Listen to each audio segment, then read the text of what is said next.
आज यहां इसी सभा में प्रत्यंचा भी चढ़ेगी, शर्त संधान भी होगा और लक्ष्य भेद भी होगा।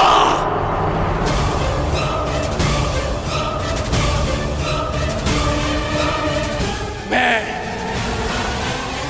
परशुराम शिष्य राधेकर्ण ये लक्ष्य भेद स्वयं करूंगा।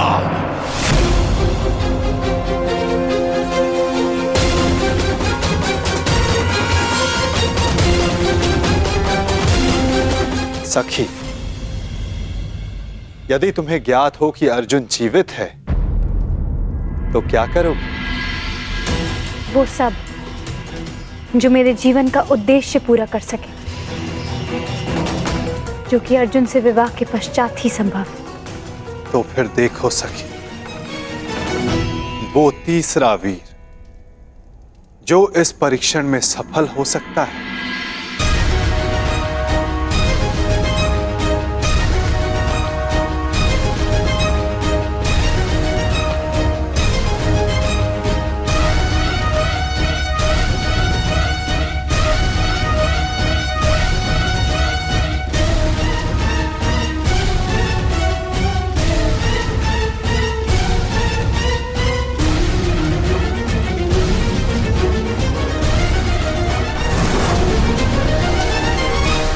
यदि कर्ण ने लक्ष्य संधान कर दिया सखी, तो तुम अपने जन्म का प्रयोजन सिद्ध नहीं कर पाओगे।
अद्भुत, अद्भुत कर्ण।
जो मैं कह रहा हूं उसका तात्पर्य समझ रही हो ना सखी?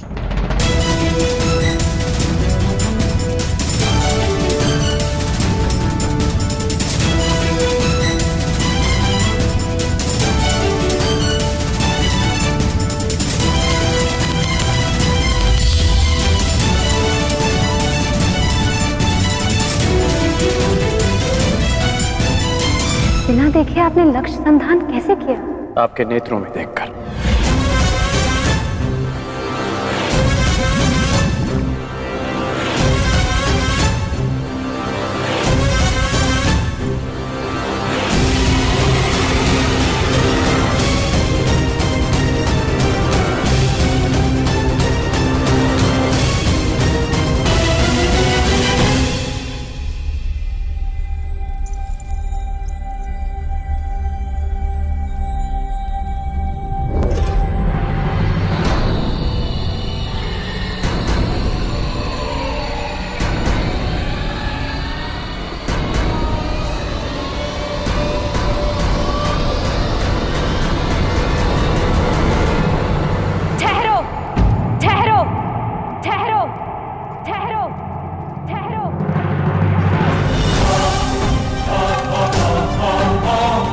ये शरसंधान नहीं होगा।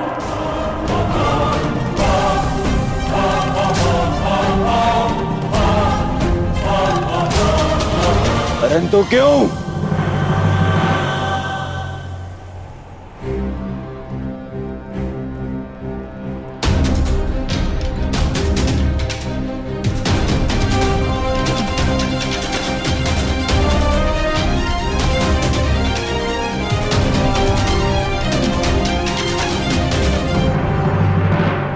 क्योंकि मैं एक सूत पुत्र से विवाह नहीं करूंगी।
मनुष्य का जन्म महत्वपूर्ण नहीं, यदि कुछ महत्वपूर्ण है तो उसके कर्म।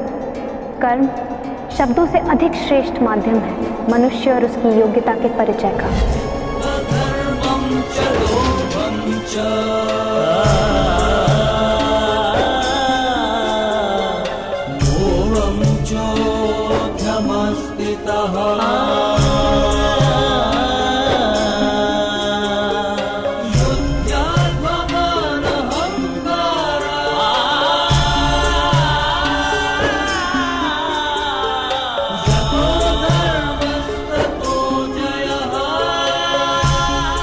बधाई हो याज्ञसेनी, आज आपने सिद्ध कर दिया कि कभी कभी शब्द कर्म से अधिक श्रेष्ठ माध्यम होते हैं।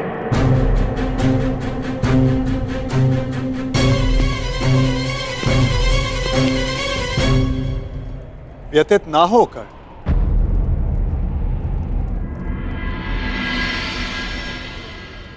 ये निर्णय स्वयंवरा का है और इस सभा में उपस्थित सभी को इस निर्णय का सम्मान करना चाहिए। बस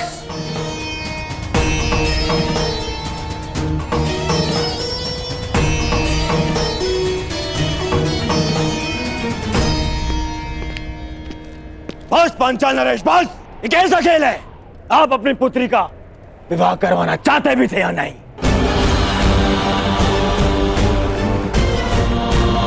केवल अपने मनोरंजन के लिए आपने ये स्वयंवर रच लिया।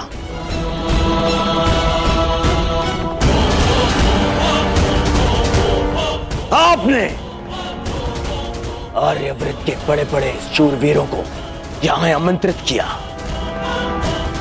किसी को ज्ञात भी नहीं था कि परीक्षण में होने क्या वाला है।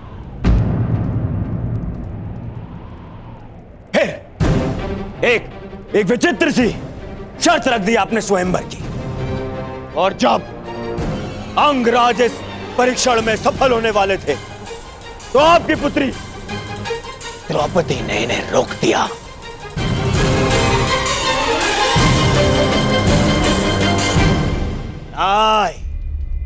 ये स्वयंवर नहीं है, छल है, छल। युवराज दुर्योधन, ये स्वयंवर पांचाली के विवाह के लिए रचा गया है हस्तिनापुर युवराज दुर्योधन। और स्वयंवर स्पर्धा नहीं होती, स्वयंवरा को अधिकार है अपने वर के चयन करने का, जिसका द्रौपदी ने प्रयोग किया।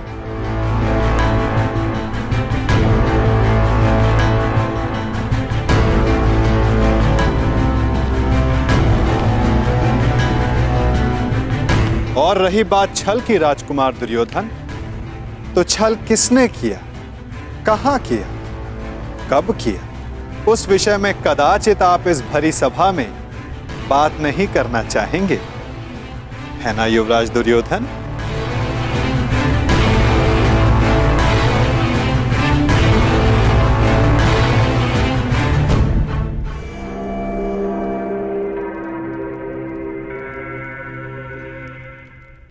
सम्राट!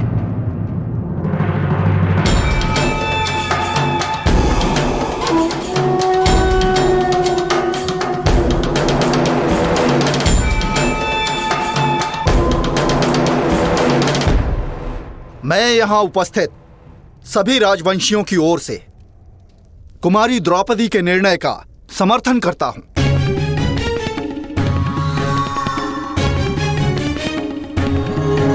मुझे तो युवराज दुर्योधन की सोच पे आश्चर्य हो रहा है। राजकुल से होकर भी ये उन्होंने सोच कैसे लिया कि पांचाल नरेश अपनी पुत्री का विवाह एक सूत पुत्र से करेंगे। सावधान मत नरेश। सावधान तो आपको रहना था। आप कर्ण को इस सभा में लाने की भूल कैसे कर बैठे? जाइए अंगराज कर्ण, जाइए, जाके अपने अश्वों की राज संभालें। यह क्षत्रियों का स्वयंवर है, जाइए।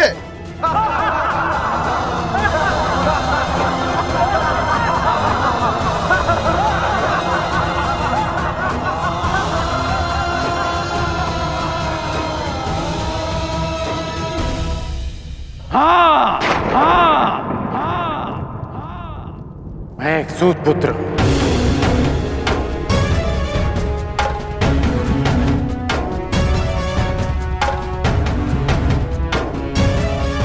और मुझे गर्व है कि स्वयं को क्षत्रिय समझने का अभिमान करने वाले महारथियों का मार्गदर्शन एक सूत ही करता है। पथ निर्धारित करने वालों को यह नहीं भूलना चाहिए, जो खड्ग और गदा हाथ में लेकर वो वीर होने का दम भरते हैं, उसे कोई क्षत्रिय नहीं, एक लोहार बनाता है।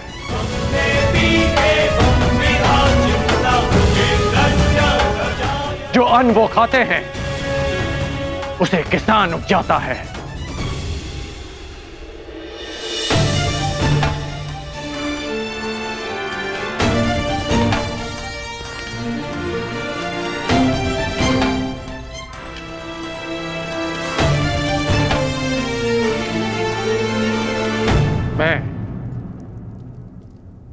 मेरा उपहास उड़ाने वालों से व्यथित नहीं हूं, क्योंकि मैं इनकी सोच वर्षों से जानता हूं।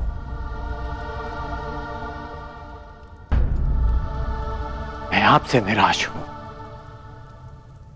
क्योंकि मुझे लगा कि आपकी सोच इनसे भिन्न है।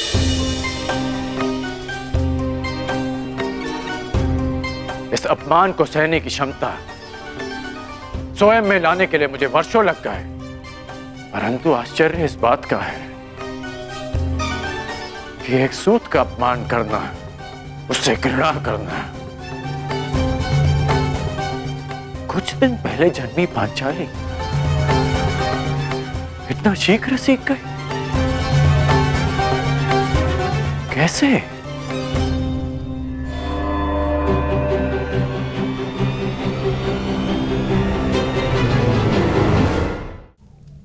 कुछ दिन पहले जन्मी पांचाली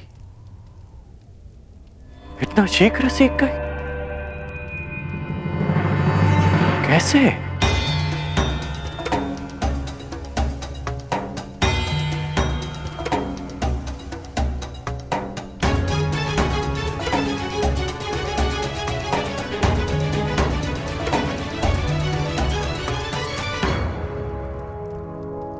कुछ दिवस पूर्व किसी ने मुझसे कहा था कि हर कर्म अपना परिणाम साथ लेकर चलता है।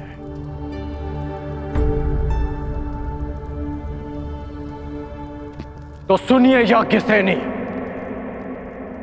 कि जो आज आपने मेरा अपमान किया, उस अपमान का परिणाम आपको अवश्य मिलेगा।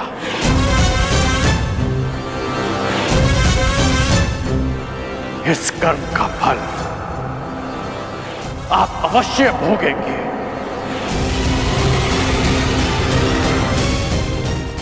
आपके शब्दों के गूंज का नाम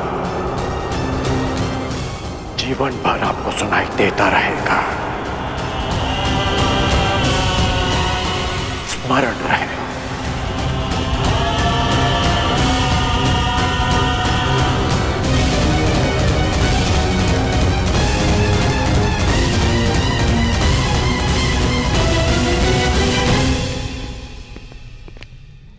क्षत्रिय वीरों की सूची पूर्ण हुई पांचाल नरेश।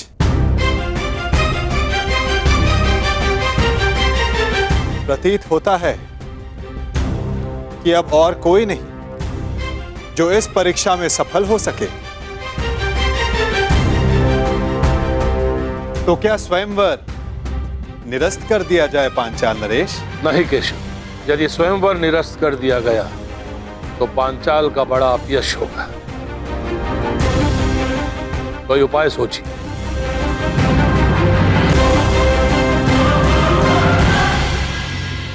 शांत हो जाओ मेरे होने वाले सम्राट। देखो कर्ण, इस स्थिति में केवल एक ही उपाय है।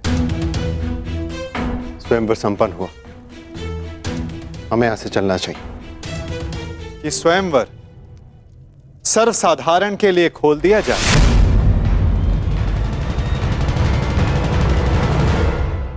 किसी को भी लक्ष्य भेद करने का अधिकार और अवसर दिया जाए।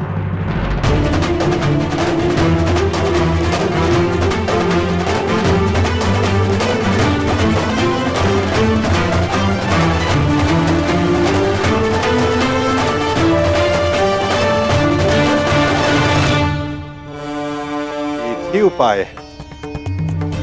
स्वयंवर संपन्न हुआ, हमें यहां से चलना चाहिए।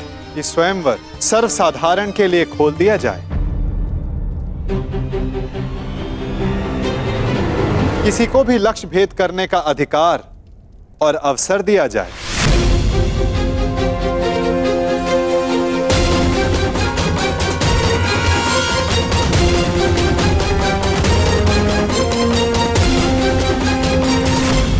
लो मेरे होने वाले सम्राट, अब स्वयंवर तो सबके लिए खुल गया है। जब कोई कुछ कर ही नहीं पाएगा तो कर्ण को अवश्य अवसर मिलेगा। हमें यहाँ रुकना चाहिए। नहीं मामाश्री, यदि अब हम पांचाल में रुके तो केवल एक ही कारण होगा, और वो युद्ध है, अन्यथा नहीं। चलिए यहां से।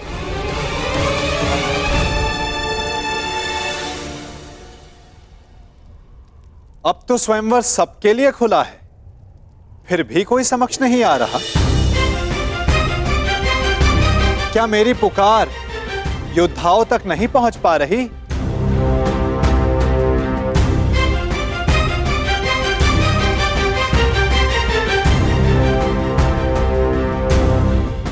छिपे हुए योद्धाओं, अपने मन से प्रश्न करो कि क्या अधिक महत्वपूर्ण है, अज्ञात में रहकर अपना परिचय छिपाना,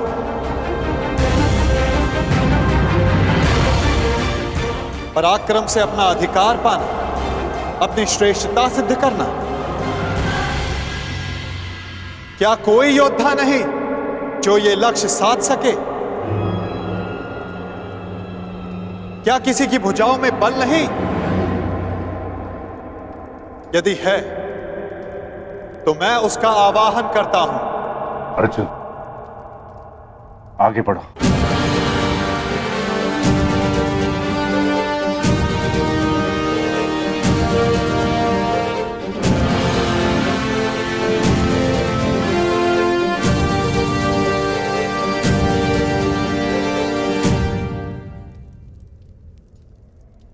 ये लक्ष्य मैं साधूंगा।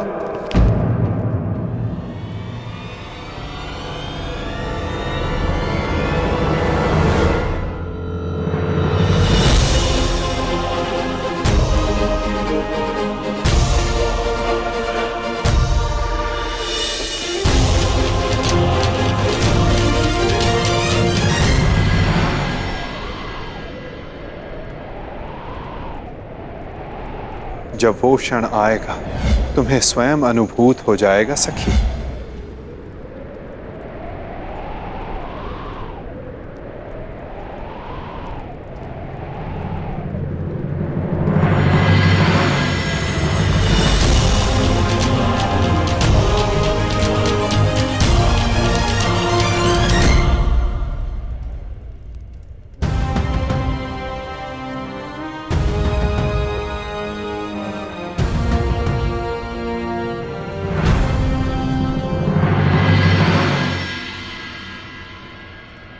पहले एक सूत पुत्र आया और अब ब्राह्मण। सत्य कहा था देवकी नंदन ने, ये स्वयंवर तो अविस्मरणीय रहेगा।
पांचाल नरेश, लक्ष्य संधान की अनुमति चाहूंगा। ब्राह्मण देवता, आप भूलवश यहाँ आ गए हैं। यज्ञशाला दूसरी ओर है और भिक्षादान द्वार पर हो रहा है। जाइए। सुना है ब्राह्मणों के श्राप में बड़ी शक्ति होती है। ऐसा ना हो कहीं इस मीन को श्राप देकर नीचे गिरा दें।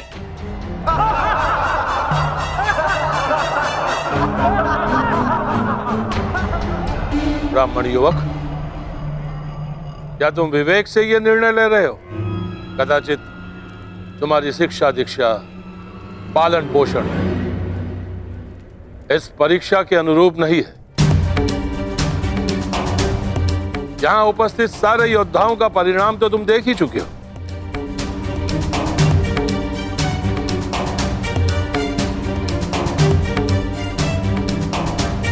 मैं आपके विचारों से सहमत हूं पांचाल नरेश, परंतु ब्राह्मण के बल पर संदेह नहीं करना चाहिए।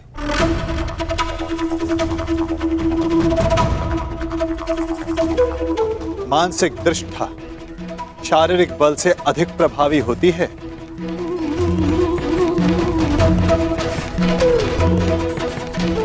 दिव्य अस्त्र का आवाहन करने वाले मंत्र ब्राह्मणों की शक्ति होती है। और फिर श्री परशुराम भी ब्राह्मण ही तो हैं। क्या उनकी शक्ति पर किसी को संदेह है?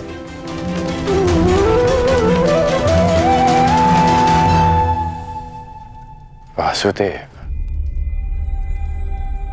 इस युवक को अनुमति दिलाने के लिए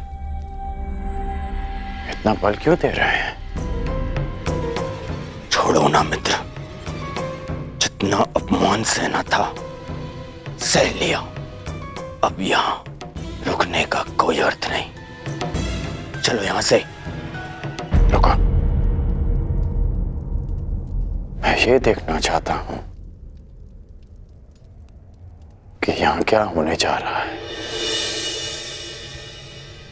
और जैसा कि मैंने पहले भी कहा पांचाल नरेश, ये स्वयंवर है। अंतिम निर्णय द्रौपदी का होगा।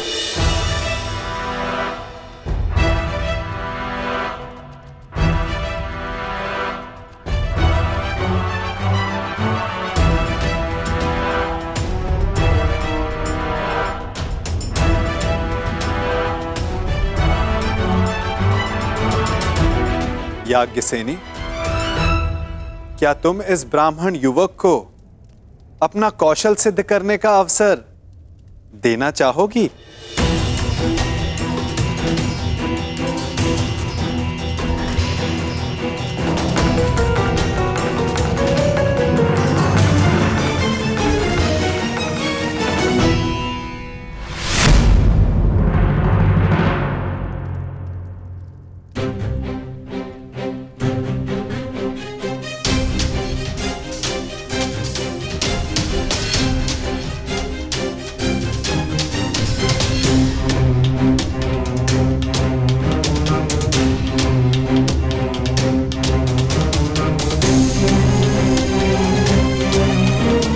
ब्राह्मण युवक, तुम्हें अनुमति है।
और आश्चर्य, ये कैसे संभव?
क्या लगता है ये लक्ष्य भेद कर पाएगा? अवश्य मित्र, संधान सर्वथा उत्तम था।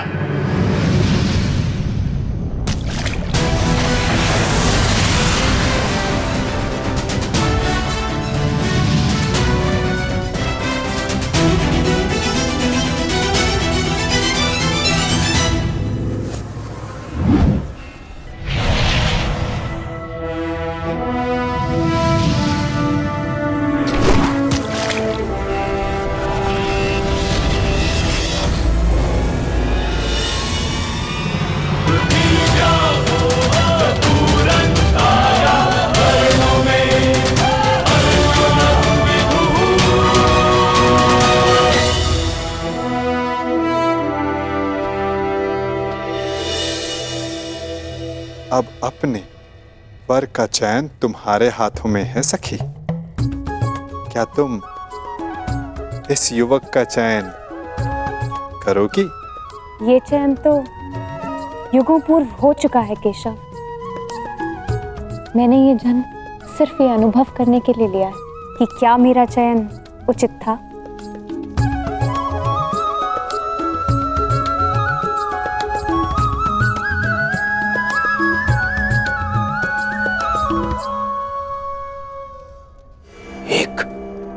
साधारण ब्राह्मण ने लक्ष्य भेद कर कैसे लिया? जो तुम्हारे सामने खड़ा है वो सामान्य नहीं है मित्र, कुछ तो असाधारण है इसमें।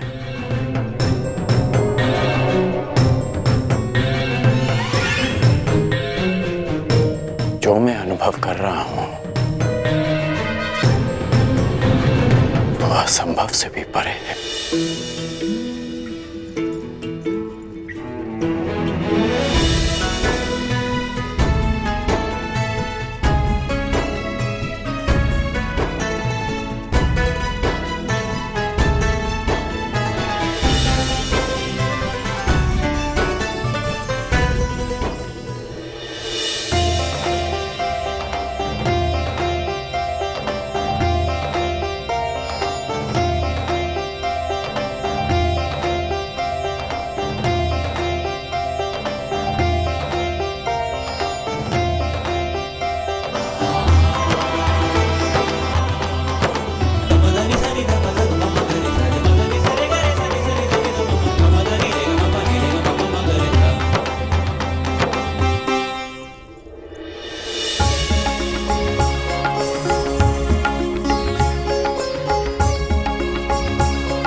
यदि अग्नि कुंड को ढक दिया जाए तब भी उसका ताप बाहर तक अनुभव होता है ब्राह्मण युवक। तुम्हारे भीतर की योद्धा की अग्नि को ब्राह्मण वेश रोक ना सका। और अग्नि तो पुनीता होती है। जब तक तुम्हारे जीवन का उद्देश्य पूर्ण ना हो जाए तुम्हें भस्म कैसे कर सकती है?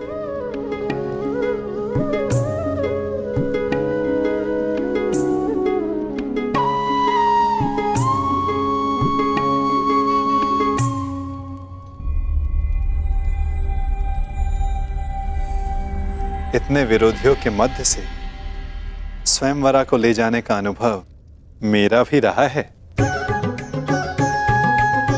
उस अनुभव के आधार पर तुम्हारे लिए एक सुझाव है। यहां से शीघ्र चले जाओ।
क्या सोच रहे हो मित्रों?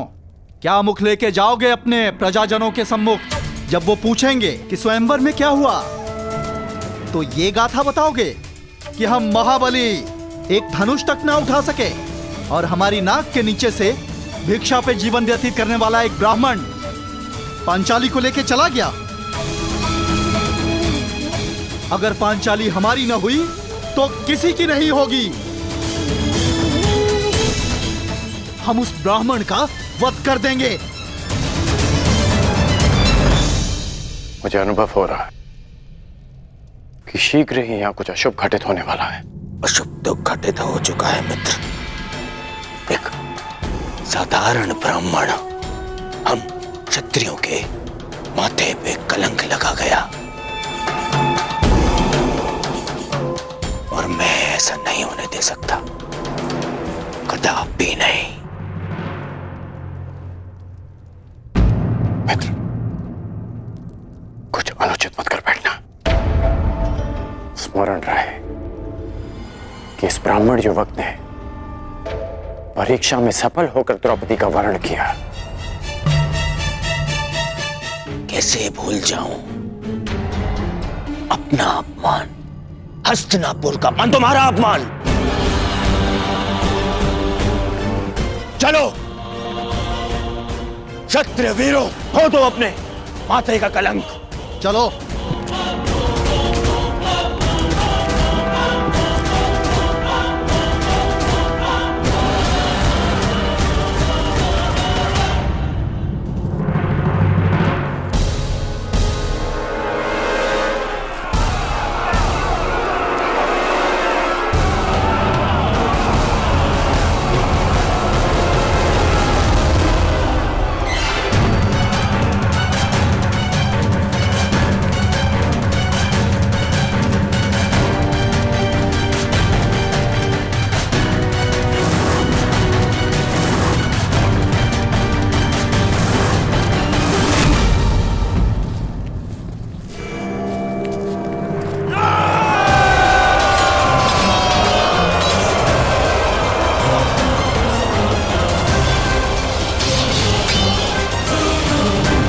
भ्राताश्री, पांचाली को यहां से सुरक्षित ले जाइए।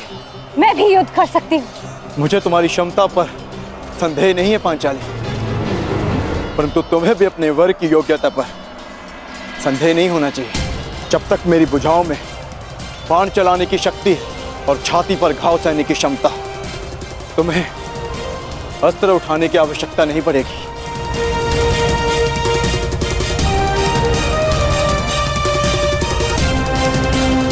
अंगराज, नियति सबको दूसरा अवसर नहीं देती, परंतु तुम्हें दूसरा अवसर मिला है। चयन करने में भूल मत कर बैठना।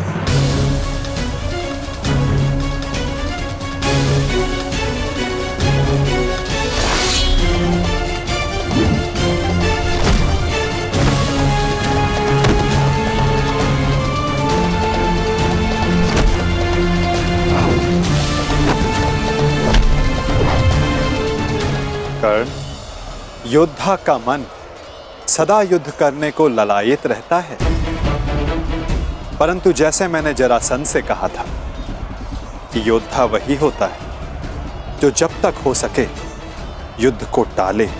आपने एक और बात कही थी वासुदेव कि हम सब नियति से बंधे हैं, तो युद्ध होना है तो होगा। हाँ, कारण अवश्य भिन्न हो सकते हैं, कभी तारण तो कभी शंका का निवारण।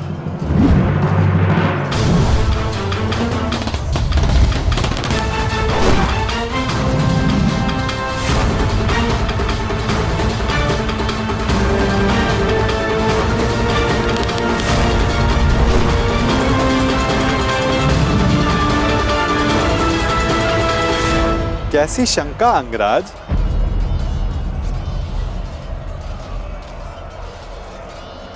आप तो मेरा मन पढ़ सकते हैं ना वासुदेव,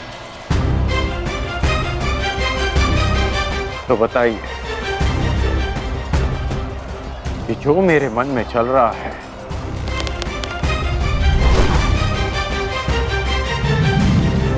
क्या वो सत्य है? सत्य तो कुछ भी हो सकता है अंगराज, बस उसे सिद्ध करने के लिए प्रमाण की आवश्यकता होती है। और तुम्हारे शंका का निवारण का केवल एक ही मार्ग है। तो प्रमाण के लिए ही युद्ध होगा। जिस प्रकार हर मनुष्य एक दूसरे से भिन्न होता है, उसी प्रकार हर धनुर्धारी के बाणों की चाल भी एक दूसरे से भिन्न होती है। हम सब नियति से बंधे हैं। युद्ध होना है तो होगा। हाँ, कारण अवश्य भिन्न हो सकता है, कभी तारण, कभी शंका का निवारण।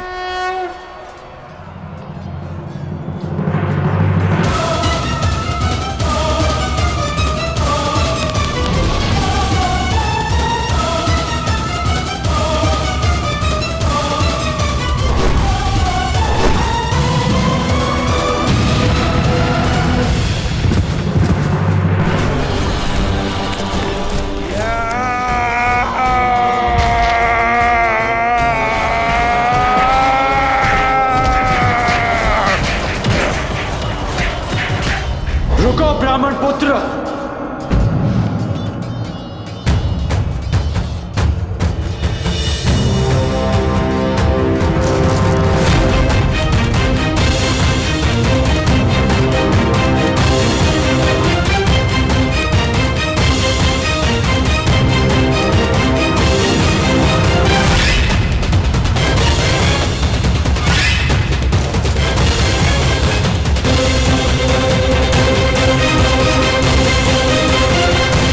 स्वागत है अंगराज कर्ण, स्वागत है।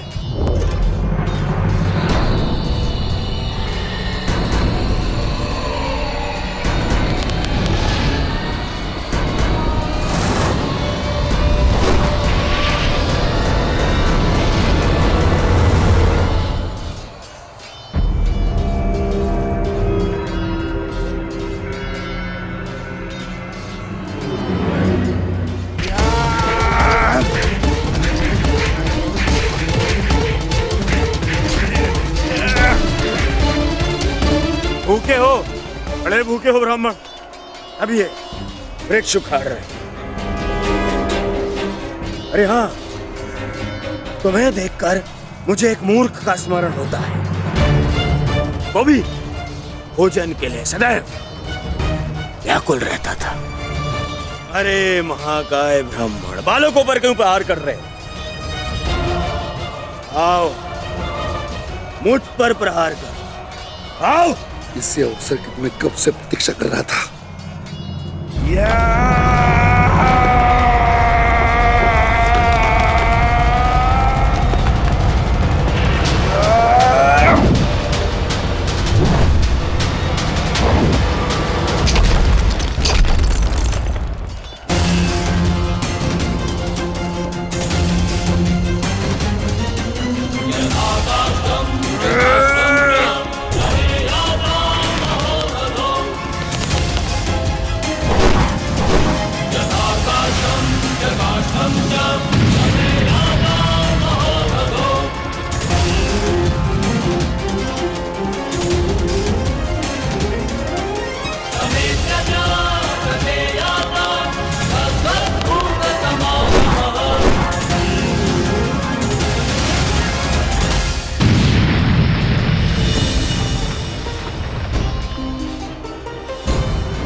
अद्भुत। क्या तुम सच में ब्राह्मण हो वीर?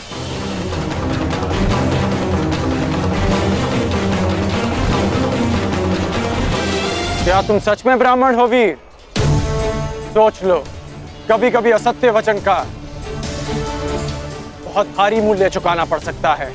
अंगराज, युद्ध में वाणी से नहीं,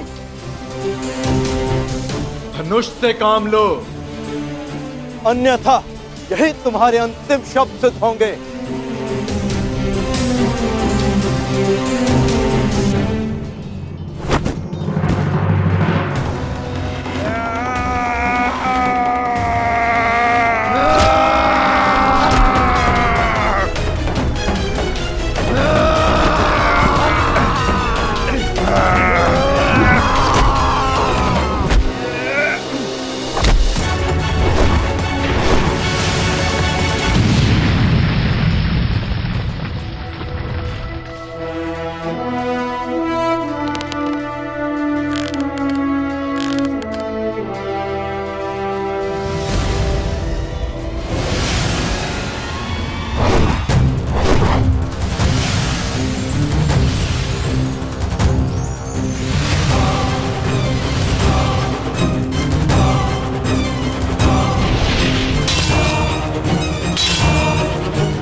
केवल एक ही योद्धा है जो इतना चपल है, अर्जुन।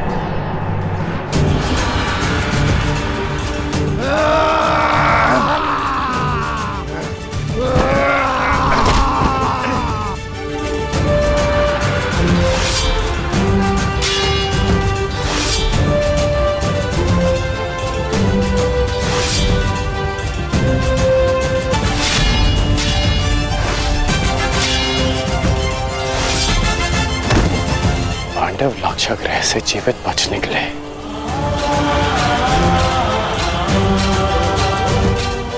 अर्थात माता कुंती भी सुरक्षित है।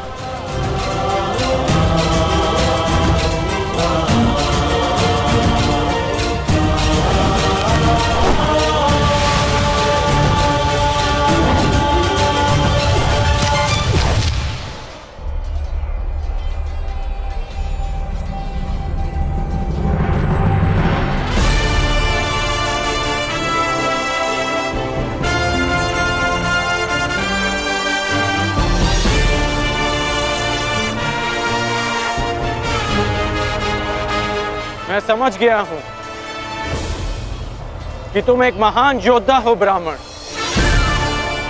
और मैं ये भी जानता हूं कि तुम्हें इस युद्ध की आकांक्षा स्वयंवर में विजय की आकांक्षा से भी कहीं अधिक है। और आकांक्षा मेरी भी यही है कि ऐसे ही एक वीर से अपना अधूरा द्वंद्व पूर्ण करूं, परंतु वो अधूरा द्वंद्व युद्ध भूमि में पूर्ण होगा, किसी अभिमानी के स्वयंवर में नहीं। शंका का निवारण हो गया। अब इस युद्ध का कोई कारण शेष नहीं। मैं तुम्हारे उज्जवल भविष्य की कामना करते हुए इस युद्ध को यहीं समाप्त करता हूं। जाओ ब्राह्मण पुत्र, तुम्हारी माता तुम्हारी प्रतीक्षा कर रही हूं।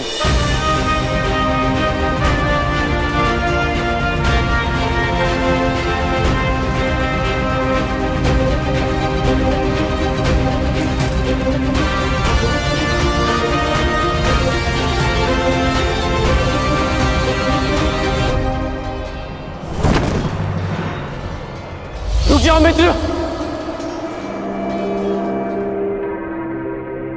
ये युद्ध यहीं समाप्त करो मित्र।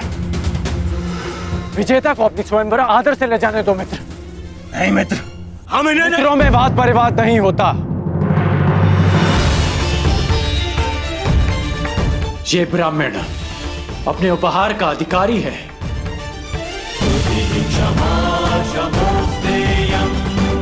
जाने दो इसे।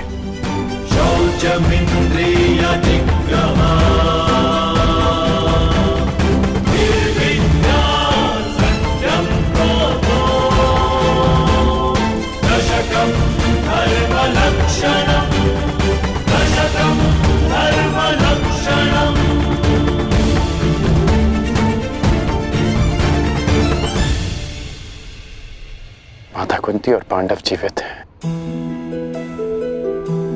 मेरे मन से एक बोझ उतर गया। अन्यथा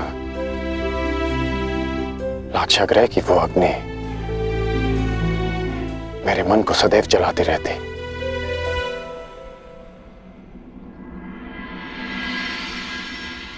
इसलिए आप पांडवों की मृत्यु की सूचना से व्यथित नहीं थे, क्योंकि आपको सब कुछ ज्ञात था। यदि ज्ञात ना भी होता तो भी व्यथित होने का कोई कारण नहीं था। कर्ण, अब तो सत्य स्वीकारिए केशव। अब समझ आया आपका वो कथन कि एक खेल प्रारंभ होने जा रहा है, वो खेल जिसका मैं भी एक पात्र हूं। अब समझ में आया कि आपने मुझे स्वयंवर में भाग ना लेने की मंत्रणा क्यों दी। अब समझ आया कि कर्म की हुंकार भरने वाले कृष्ण उस समय क्यों मौन रहे जब जन्म के कारण भरी सभा में मेरा उपहास उड़ाया गया।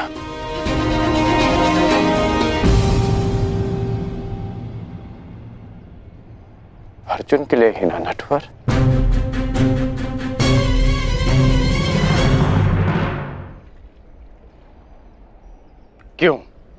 क्यों किया आपने ऐसा?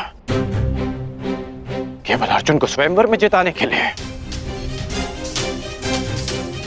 इसलिए आपने ऐसी परीक्षा रखी जो अर्जुन के पक्ष में हो, ताकि वो पांचाली का भंग कर सके। अर्जुन के लिए इतना झुकाव क्यों? उसके लिए मेरा अपमान क्यों? इतना बड़ा खेल क्यों? इतना पक्षपात क्यों? क्यों वासुदेव? क्या तुम ये कह रहे हो कि मैं पक्षपाती हूं मित्र? क्यों? क्या आप नहीं हैं? नहीं कर्ण, मैं अर्जुन के उतना ही पक्ष में हूं जितना तुम्हारे पक्ष में। सत्य कहूं तो मैं सबके पक्ष में हूं और किसी के पक्ष में भी नहीं। ये तो कर्ता पर निर्भर करता है कि वो कौन सा पक्ष चुनता है मित्र। आप कुछ भी कहें, परंतु मुझे ज्ञात है कि ये खेल आप ही ने रचा है। ठीक है, यदि तुम ऐसा मानते हो तो क्या ये नहीं जानना चाहोगे कि मैंने ये सब कैसे किया? नहीं, मैं केवल ये जानना चाहूंगा कि आपने ये क्यों किया। प्रश्न बड़ा विकट है कर्ण। यदि विस्तार से इसका उत्तर दिया तो सुनने में तुम्हारा जीवन छोटा पड़ जाएगा, परंतु तुम्हारे शंका के निवारण के लिए मैं इसे संक्षिप्त में बताता हूं।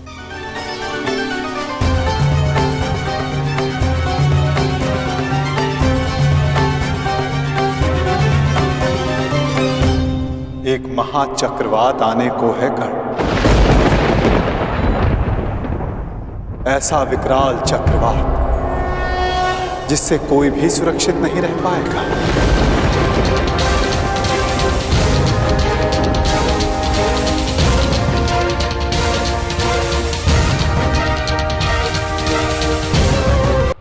एक महाचक्रवात आने को है कर्ण, ऐसा विकराल चक्रवात जिससे कोई भी सुरक्षित नहीं रह पाएगा। और मैंने ये सब इसलिए किया ताकि सब इसे सहने के लिए, इसका सामना करने के लिए तैयार हो सके।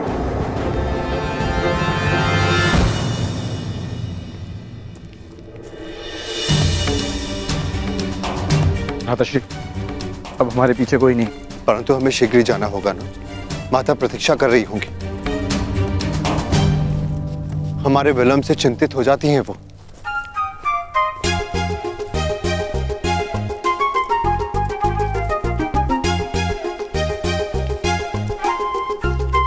एक क्षण रुकिए आर्यपुत्र। सूर्यास्त हो चला है। आप तीनों ब्राह्मण संध्या बंधन नहीं करेंगे?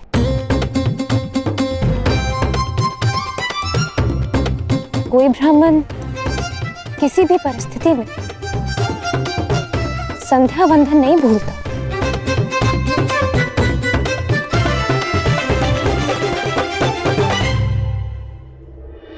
अपना परिचय दीजिए आर्यपुत्र। आपका गोत्र, आपका पंथ, आपका नाम क्या है? आपकी पत्नी जानना चाहती है धनुर्धारी।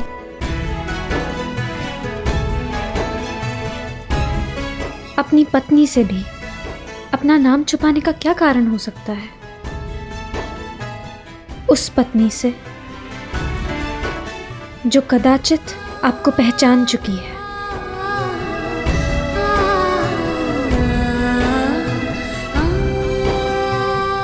एक पत्नी होने के नाते आपका नाम लेना नीति सम्मत नहीं। परंतु आपकी आज्ञा हो तो क्या मैं आपका संभावित नाम ले सकती हूँ?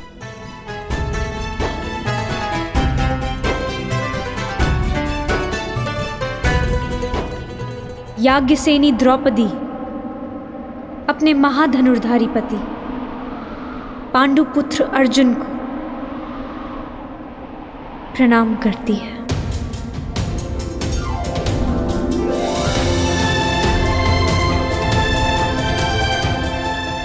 प्रणिपात आर्य अर्जुन।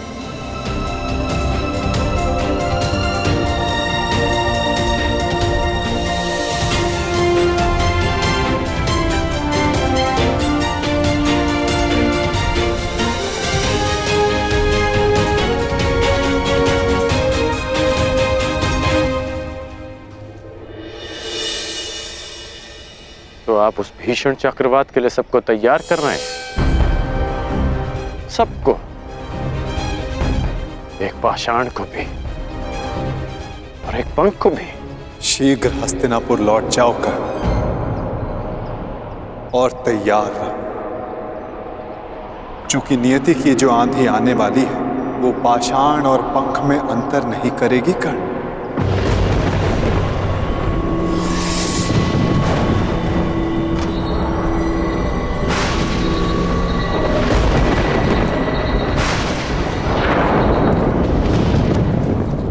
लगता है चक्रवात आने वाला है भ्राता।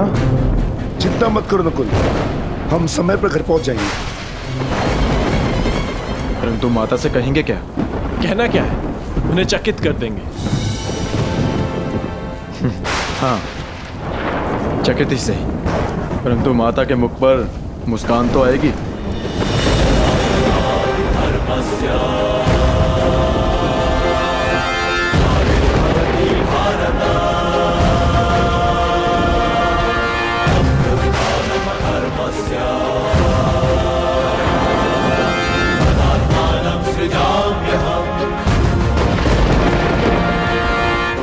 ऐसे भीषण चक्रवात पाषाण भी पंख बनकर उड़ जाता है कर्ण।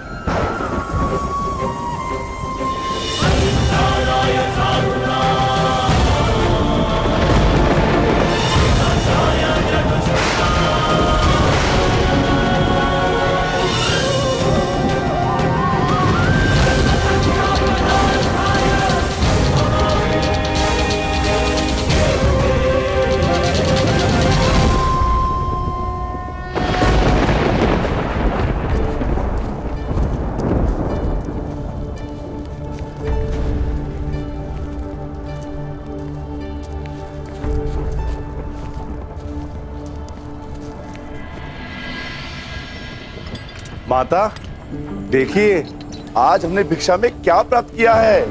देखना क्या है, भिक्षा ही लाए होगे ना। माता श्री, आपको देखना चाहिए, आप चकित रह जाएंगी। आ रही हूँ भीम। शीघ्रता कीजिए माता।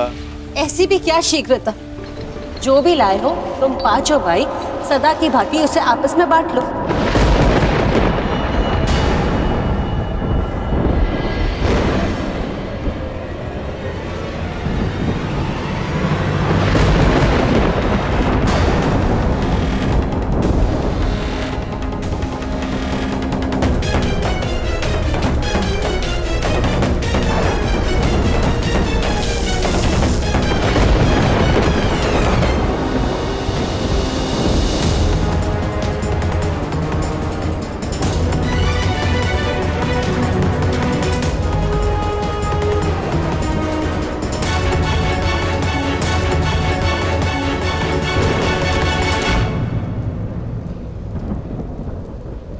आपने क्या अनर्थ कर दिया माता श्री। पुत्र, मैंने जो कहा भूलवश कहा।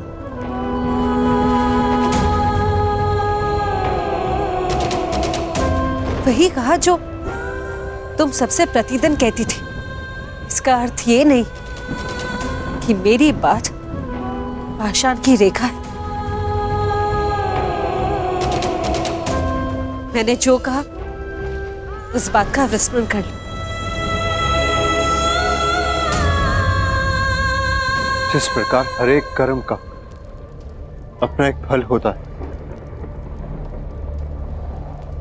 उसी प्रकार मुख से निकले हर एक शब्द का प्रतिफल होता है। विशेषकर माता के शब्दों का। ये शब्द ही तो हैं जो कभी वरदान बन जाते हैं और कभी श्राप।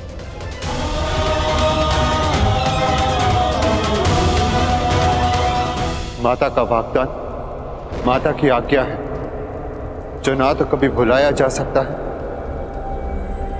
और ना लौटाया जा सकता है।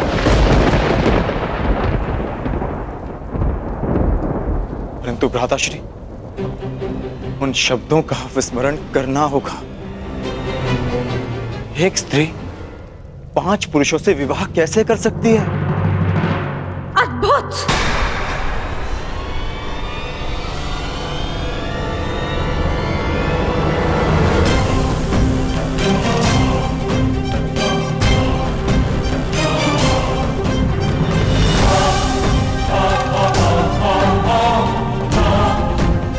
मुझे लगा था कि ये 5 वीर माता के वचनों को उपहास समझकर टाल देंगे, परंतु उस बात पर हंसना तो दूर, एक मुस्कान तक नहीं है किसी के मुख पर।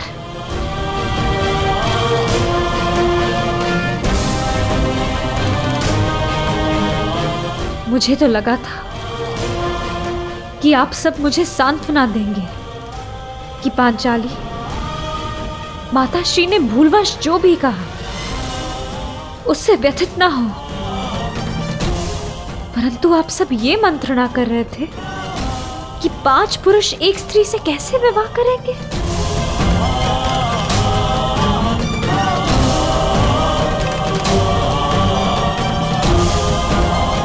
जिस स्त्री की लाज, उसका जीवन इन शब्दों ने दांव पर लगा दिया,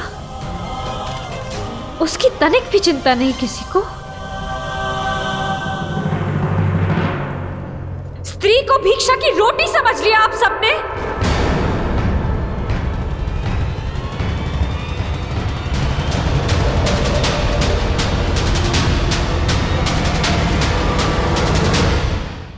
पुत्री, अपने शब्दों के लिए मैं क्षमा मांगती हूं। नहीं माताश्री, आपने जो कहा वो भूलवश कहा, परंतु इन सब ने जानते समझते आपके साथ उपहास किया था।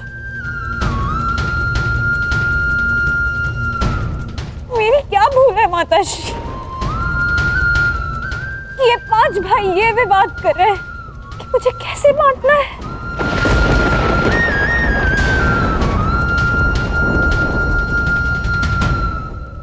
आपने मुझे स्वयंवर में वरा है आर्य अर्जुन, महाधनुष पर प्रत्यंचा चढ़ाकर असंभव लक्ष्य को भेद कर आपने अपनी वीरता तो सिद्ध कर दी, परंतु अपना उत्तरदायित्व नहीं समझा।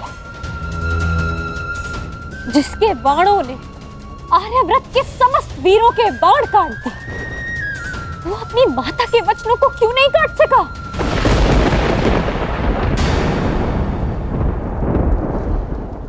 धर्मराज समझे जाने वाले प्रथम पांडव श्री, माता के वचन झूठे सिद्ध, इस अधर्म की व्याख्या आप कर बैठे, परंतु एक स्त्री के मान की रक्षा का धर्म वो नहीं सूझा आपको।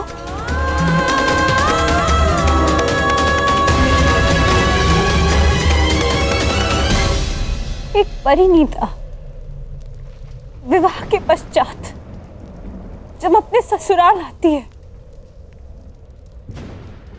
तो उसकी केवल एक ही इच्छा होती है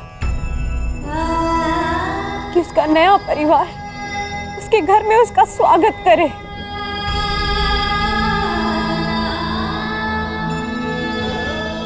परंतु यहाँ मेरा बंटवारा करने पर विचार विमर्श कर रहे हैं आप सब,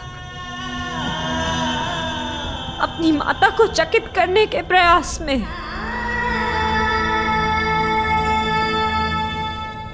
आप सबने मेरा उपहास बना दिया कि अब स्वयं नियति भी मुझ पर हंस रही है। क्या स्त्री एक विजेता का स्मृति चिन्ह है? कि एक फल दिखाकर उसे प्राप्त करता है, एक उसे बांटने को कहता है, और फिर शेष उसे बांटने की विधि खोजने लगते हैं।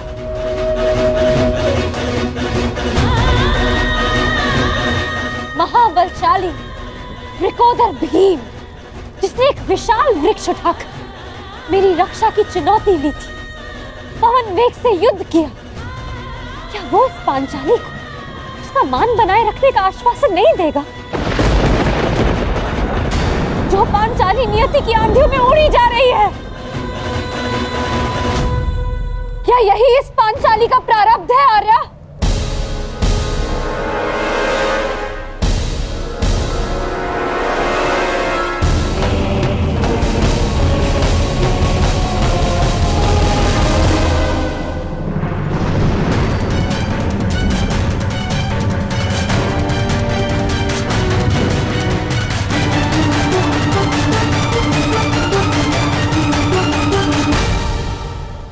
स्वागत है अंगराज कर्ण, स्वागत है। पांचाल से साथ ही निकले थे, यहाँ पहुंचने में बड़ा विलंब कर दिया आपने। मार्ग में कुछ अशुभ घटित हुआ था क्या? नहीं,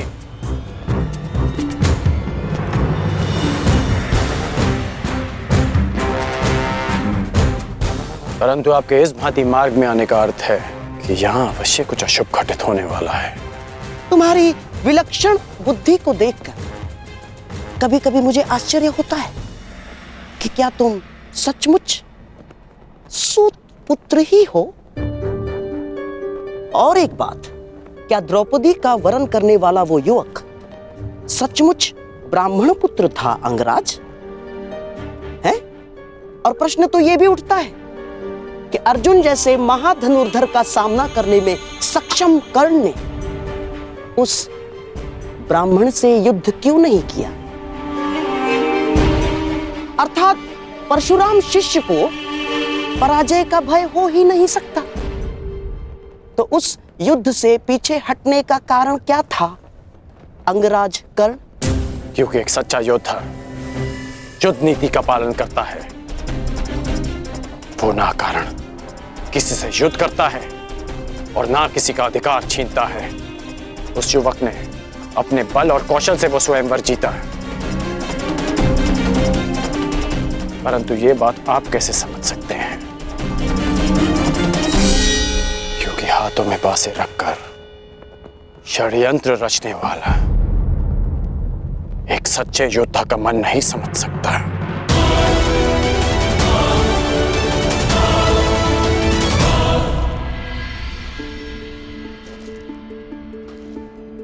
पांचाली,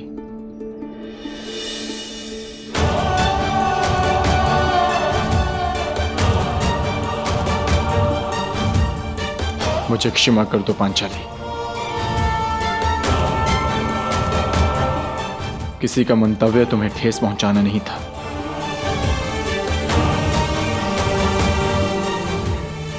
स्त्री का मान ओस की बूंद की भांति होता है आर्य, भूमि पर गिरी और अस्तित्व समाप्त। तुम्हारे अस्तित्व की रक्षा होगी पांचाली। हाँ देवी अग्निसेन, ये सत्य है कि माता के वचन झूठे नहीं हो सकते, परंतु ये भी सत्य है कि नियति को तुम्हारा उपहास नहीं करने दिया जाएगा। इसलिए दोनों ही नातों में संतुलन बनाए रखने के लिए हम सब ने एक निर्णय लिया। तुम्हारा विवाह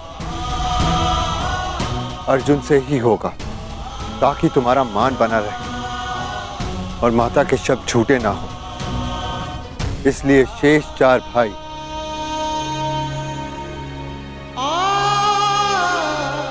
संन्यास लेंगे, संन्यास लेंगे, संन्यास लेंगे।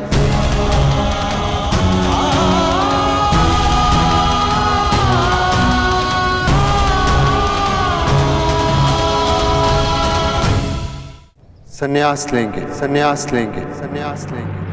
अब 4 वीर संन्यास लेंगे। और इतिहास सदैव द्रौपदी को धिक्कारेगा कि पांचाली ने गृह प्रवेश करते ही 5 भाइयों को बांट दिया। मुझे समझ नहीं आता कि आप लोग कोई सीधा सा हल क्यों नहीं ढूंढ लेते। माता ने जो कुछ भी भूलवश कहा उसे भूल क्यों नहीं जाते आप लोग? ये संभव नहीं है देवी। माता के शब्दों को काट पाना हमारे वश में नहीं। माता के निवेदन पर भी यह संभव नहीं। माता के शब्दों का स्पष्ट अर्थ था कि हम 5 भाई तुमसे विवाह करें। बस!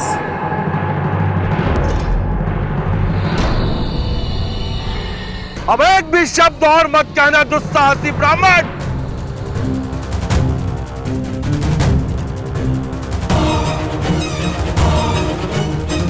पांचाल नरेश द्रुपद की पुत्री का इतना बड़ा अपमान करने का दुस्साहस कैसे किया तुम सबने?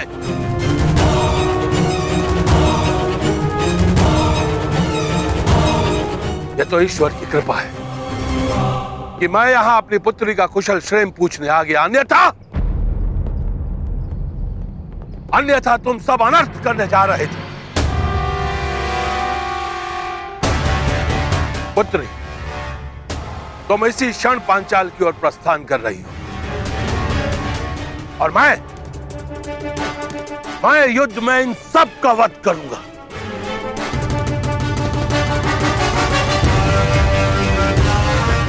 सर्वप्रथम तुम्हारा वध करूंगा।